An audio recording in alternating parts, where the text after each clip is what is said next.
এখান থেকে আমি ভার্চুয়ালি গোটা রাজ্যের সমস্ত থানার সঙ্গে যুক্ত হয়েছি। মব লিঞ্চিং করে যাকে পিটিয়ে মারা হয়েছে ইন্দ্রজিৎ মণ্ডল, উনিও ইনোসেন্ট। পুলিশ আমাকে যা বলেছে এটা আমার কথা নয়।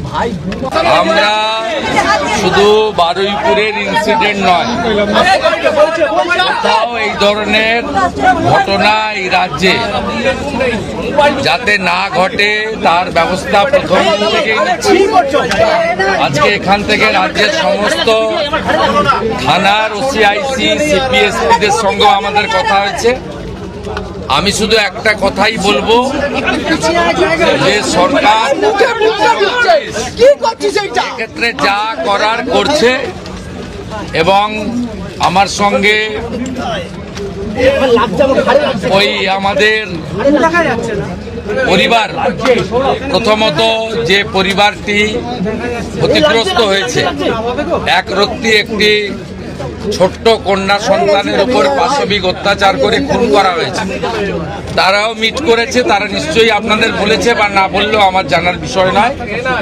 আমি কথা বলে স্যাটিসফাইড এবং আমার মনে হচ্ছে ওরাও স্যাটিসফাইড। আমি একটা প্রাইমারিলি পুলিশ যা বলেছে, দেখুন, I am not the investigating authority. Mob lynching করে যাকে পিটিয়ে মারা হয়েছে ইন্দ্রজিৎ মণ্ডল, উনিও ইনোসেন্ট। পুলিশ আমাকে যা বলেছে এটা আমার কথা নয়। তার পরিবারের সঙ্গে আমি মিট করেছি, তিনিও জাস্টিস পাবেন।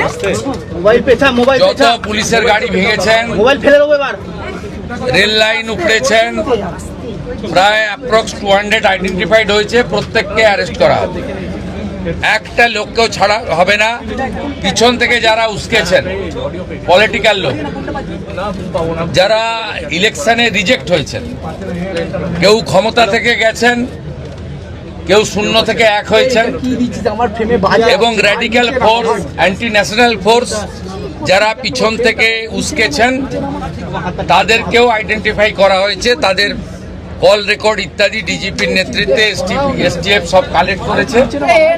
ওদেরকেও প্রপারলি লিসেন করা হবে, ওদেরকেও ঠিক প্রপারলি শিক্ষা দেওয়ার কাজ সরকার করবে। ফার্স্ট অ্যান্ড ফরমোস্ট হচ্ছে 4 জনের মধ্যে 3 জন ধরা পড়েছে, আরেকজনকে ধরতে হবে, ওটা আমরা করছি। রিগার্ডিং কম্পেনসেশন, রিগার্ডিং অ্যাসিস্ট্যান্স, আমরা দুটো পরিবারের উপরে ছেড়ে দিয়েছিলাম। ওরা কিছু কথা আমাকে বলেছে, আমি উইদিন এ উইক আসবো এবং দুটো ফ্যামিলিতে যাব। তখন সরকার, ওরা যা চেয়েছে, সরকার যা করলো দেখতে পাবেন।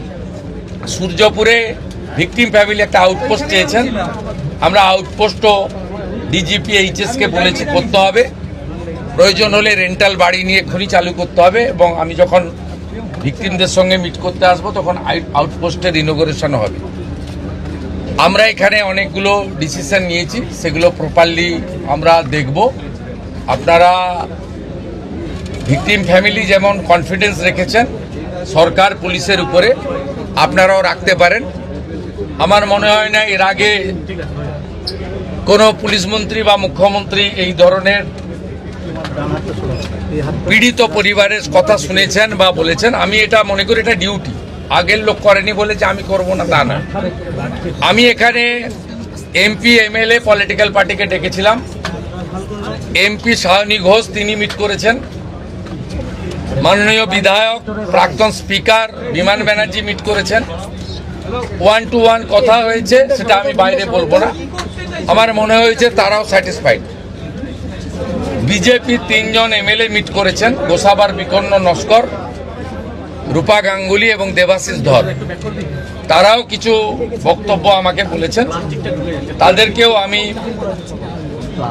সরকার এবং পুলিশের কতটা প্রোগ্রেস হয়েছে ব্রিফ করেছি।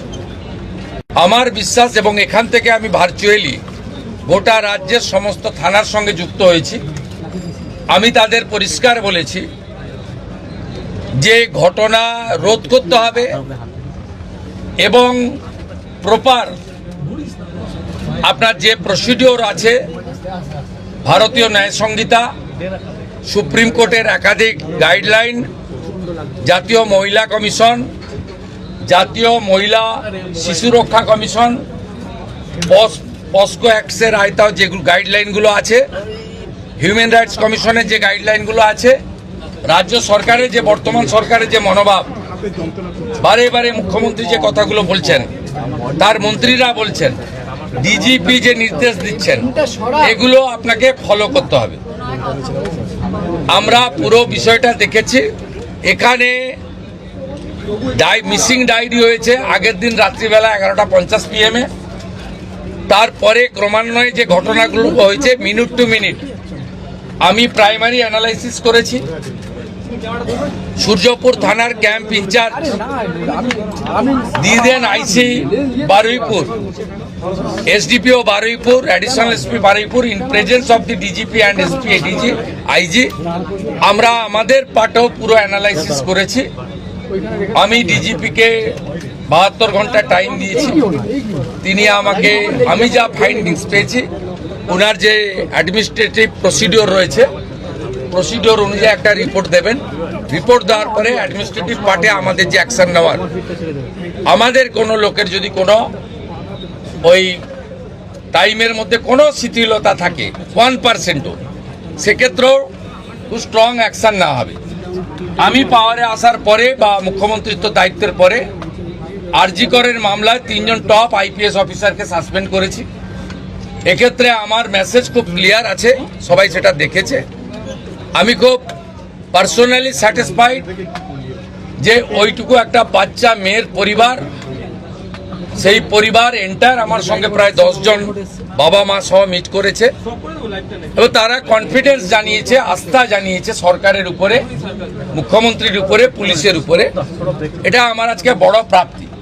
আর মব লিঞ্চিং করে যে নিরীহ লোকটাকে, ছেলেটাকে মেরে দিয়েছে, আনমেরিড একটি ইয়াং বয়, সেখানে যারা হত্যাকারী তাদেরকেও প্রপারলি মার্ডার কেসে যুক্ত করা হবে এবং পুলিশকে ডাইরেক্ট ইনস্ট্রাকশন আছে যে যারা যারা হুলিগানিজম করেছে পুরো দিন ধরে তাদের এগেনস্টে অ্যাকশন হবে। আমি এখান থেকে বাইপাসের একটি প্রাইভেট হসপিটালে যাচ্ছি, 3 জন পুলিশ কর্মী ইনজোর্ড হয়ে ওখানে অ্যাডমিশন আছে, তাদের সঙ্গে আমি মিট করব। প্রায় 200-র বেশি আইডেন্টিফাইড লোক, তাদেরকে আমি পরিষ্কার বলে গেলাম, যারা উস্কানি দিয়েছে কারোর ইন্ধনে, পলিটিক্যাল বায়াসনেস নিয়ে, মিডিয়াতে পাবলিসিটির লোভে, সোশ্যাল মিডিয়ায় চিপ ভিউয়ার্স বাড়ানোর জন্য, ওদেরও কিন্তু ছাড়া হবে না, তো তারাও ভুগবে, এটুকু আমি বলে দিই।